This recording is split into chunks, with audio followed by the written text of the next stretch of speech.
After some delays due to the strikes in Hollywood, we have finally got upon us Dune Part 2. The first film was my favourite film of the year in which it came out. It was also nominated for Best Picture, and as far as I'm concerned, was criminally not given that accolade. It didn't win, but hey-ho. This one picks up where the first film left off, with Paul Atreides now firmly engulfed with the Fremen, kind of giving himself over to them, wanting to be part of their culture, not really having much choice in the matter, quite frankly, because let's face it, where else is he to go?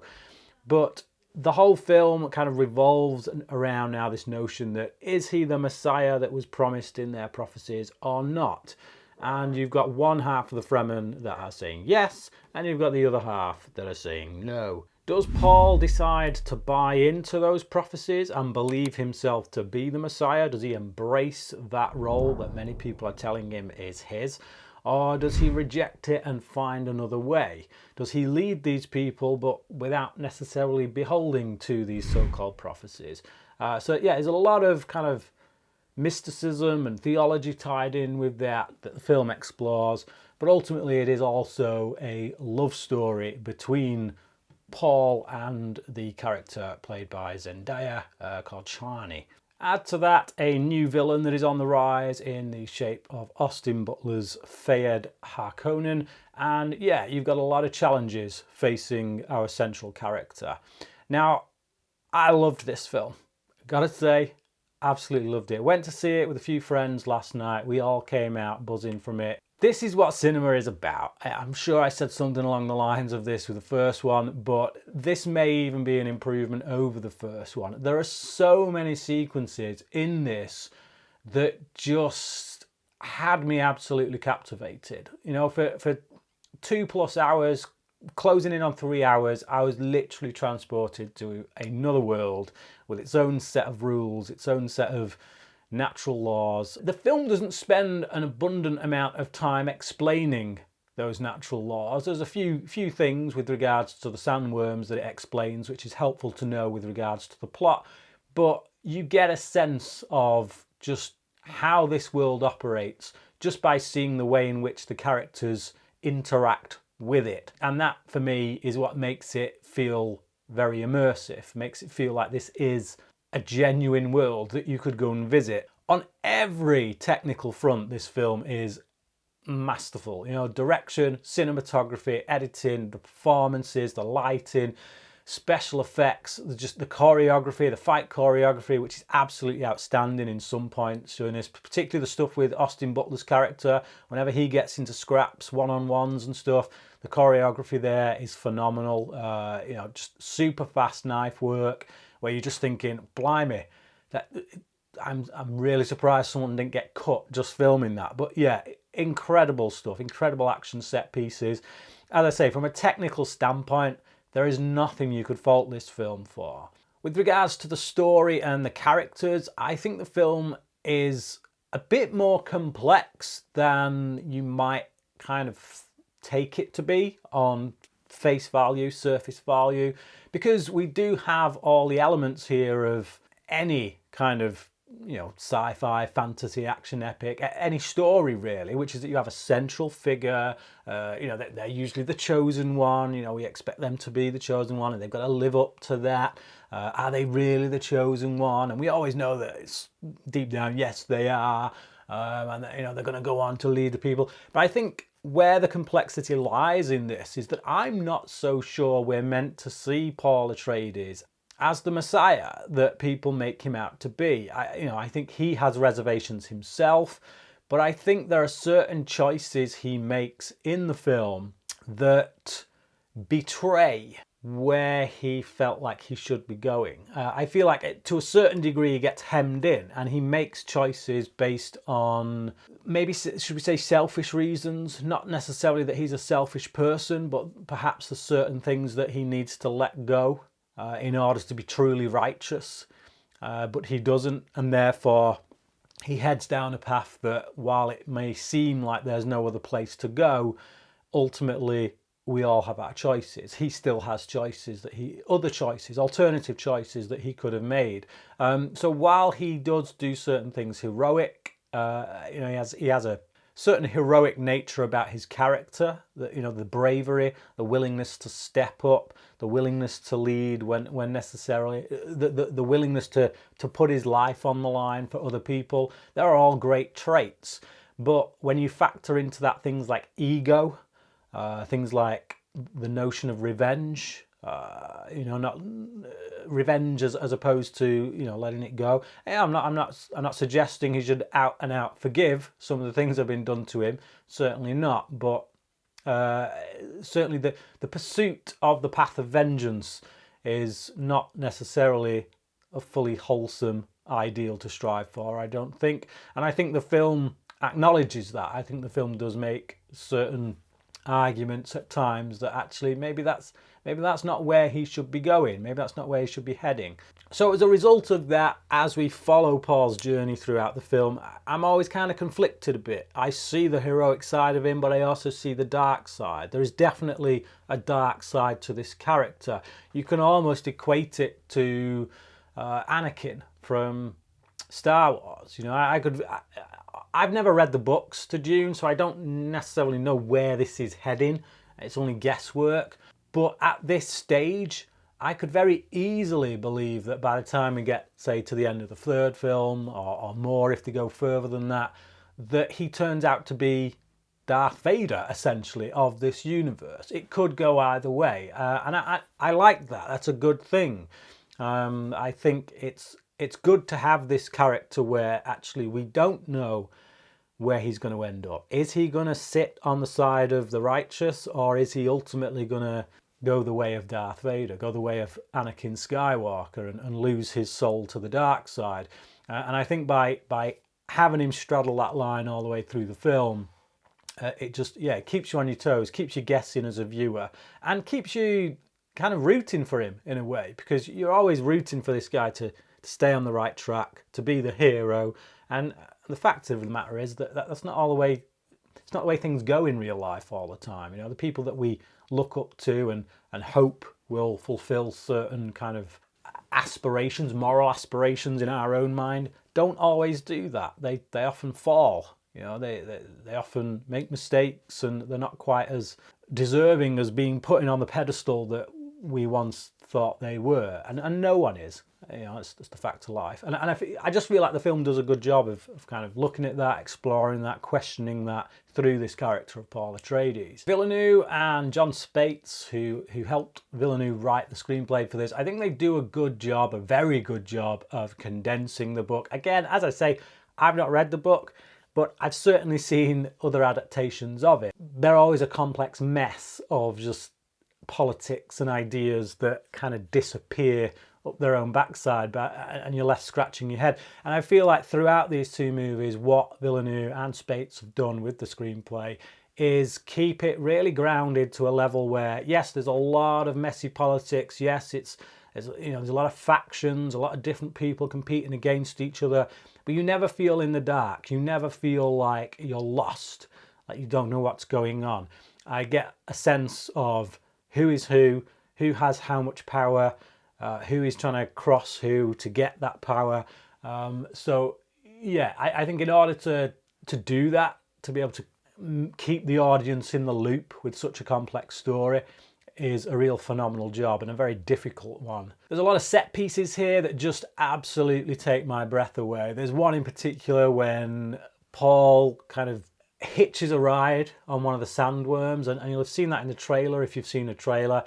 And I'll be perfectly honest, that bit in the trailer, I was kind of like, yeah, I'm not that big on seeing him ride a sandworm. It's not going to be the thing that I'm going to gravitate towards. I'll probably be more interested in like the political aspects of the film, the conflicts between Paul and the villains of the piece and that. But then to actually sit there in the cinema, and we were on a really big screen, it was quite nice, and see that sequence play out, I was like this, and as a kid when you first play computer games and you're like this with the remote and you kind of flipping it over to the right because you want the character on screen to go to the right. I was doing that with my body as as he's jumping on this sandworm, and you're kind of thinking, if he doesn't get the hooks in right now, he's going to fall off. He's going to get hit by a rock or something. The sand's just going to pull him away. The wind's going to pull him away. And I think Villeneuve shoots it in such a way that it's really tense. It's really gripping. And yeah, your body's literally moving in the way that you're moving for Paul to try and keep him on that worm. And I realised I was doing that, and it put a smile on my face, because I was like, you got me. You got me. You got me so caught up in that moment that I was literally there with him. And that's what I mean by an immersive experience as well, is that you feel you are there with the characters. One of the highlights for me of the first film, and there were many highlights to be honest, so one of the many highlights of the first film was Hans Zimmer's score.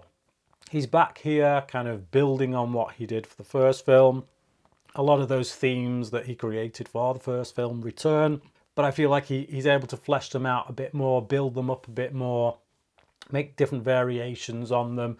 I love the score to Dune, and I loved it here as well. And because I was already kind of patched into certain rhythms from the first film, I was able to, I guess, go along with it even more here. Like there's bits of music I recognised, and instantly I was pulled into it, but never pulled out. That's the thing. It helped me pull into the film a lot more, rather than pulling me out, because I'm like, oh, there's that piece of music, Hans Zimmer, yeah, great. I felt like, yes, this is exactly what the film needs. This is exactly the sounds and the music that really helps me to kind of feel like I'm in this world. It's suitable to the surroundings and everything. Just an immense job, incredible job, and I wouldn't be surprised if he gets another nomination for this.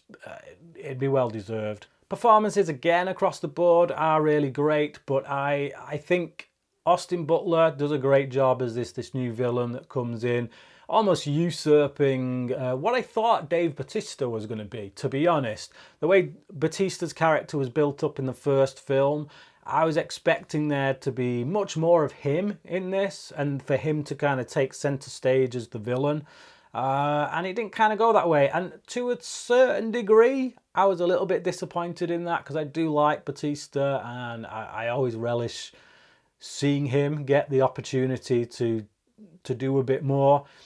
But he kind of turns a little bit into the cowardly lion here, which I didn't expect, because in the first film he does come across as someone who is never going to back down from a fight, and he's always just going to charge into battle, and that's not necessarily the case. I think the stronger Paul gets, the more of a following Paul gets, the more we see this guy kind of retreating into a shell, kind of bowing down to cowardice, essentially. And that, that's a good thing to explore. I think sometimes that's just a reality of life. People who talk the talk don't always necessarily walk the walk. They're full of bravado when they know they're in a strong position, and as soon as that position falls away, they run and hide. And so that's worth exploring. And as I say, in his place enters this character played by Austin Butler, who, as I say, Butler just relishes the opportunity to go full on wacko. He isn't the kind of guy who's going to run from a fight. I feel like he's so psychotic that he doesn't really care if he's going to lose. He's going to go out fighting. Timothee Chalamet, when it comes to performances, he does the best job. I mean, he's the central character, so one would hope that would be the case. But it is.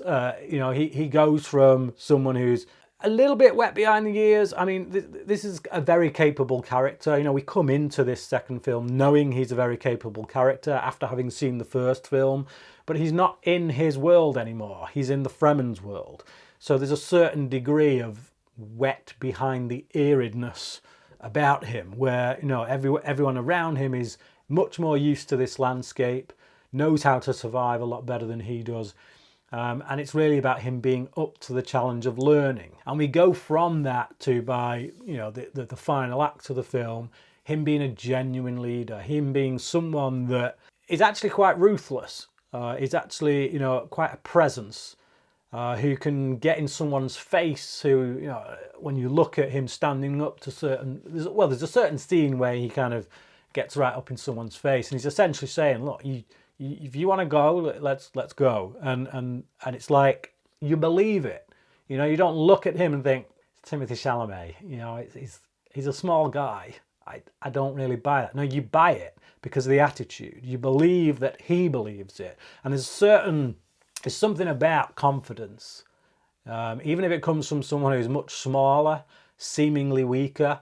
When they have that confidence that, no, they'll have a go and they'll take you. There's just something about that kind of is very challenging and makes you back down. And he exudes that in the final act of the film. So yeah, that change there, that growth of his character is absolutely spot on. And yeah, Chalamet nails it. Javier Bardem is also a bit of a standout as Stilgar. A lot for comedic purposes. I like the relationship between him and Paul. I like, you know, he's the one who has faith in Paul. He sees all the prophecies being fulfilled in Paul. So he's essentially like a religious, I wouldn't say fanatic, but you know, he's run by his faith. He's guided by his faith, and so he's willing to give it all to Paul, you know, for the sake of his beliefs, and that kind of brings a bit of a running gag. It's not just a gag; it's very much a character trait. So it doesn't feel out of place, which is this.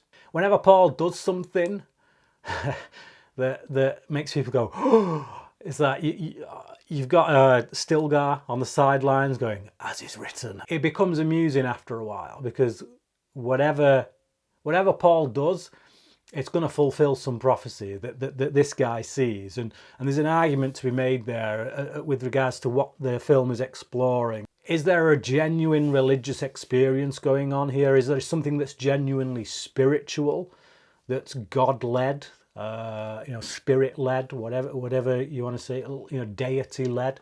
Or is it just people seeing what they want to see? You know, we've got this religious order. I can't remember the name of them. It's just the names in this film are the trickiest thing about it. But you've got the religious order, there's this female religious order that are kind of maneuvering things, like moving pieces, trying to control everything, really. But there comes a certain point, I think, where you have to ask, how much are they really in control? You know, is everything that they're doing really because it's their will, or is it because it's God's will? Are they just another pawn in, you know, a higher power's scheme, and they've been led to believe that they're the ones that are in control? And I think there's definitely an element of that there. So when you see Stilgar constantly, like, as it is written, you're kind of like, is it because it's written? Is it because God's ordained it, or is it because this group of people have maneuvered it? And you're always caught between the tension of those two polar opposites. So Dune Part 2 is an absolutely phenomenal film. As I say, it's this kind of movie for me that is why I go to the cinema. This is cinema in its truest form. An original sci-fi film made in a way that we just don't see a lot of films being made today. It's phenomenal. Absolutely brilliant, with every single aspect of the filmmaking process on point. 5-star material across the board. Couldn't recommend it enough. Go and check out Part 2. If you've not seen Part 1, go and check that out first. What you're doing, why you're sitting on it. As I say, I'll be very surprised if another film tops this come the end of the year. And we're only, 3 months into the year. It's crazy. Yeah, so Dune Part 2, definitely a 5-star film for me. But what about you? Have you seen it? And if so, what did you think about it? Let me know down in the comments your thoughts on the film. Thank you for watching this review, and until next time, cracking.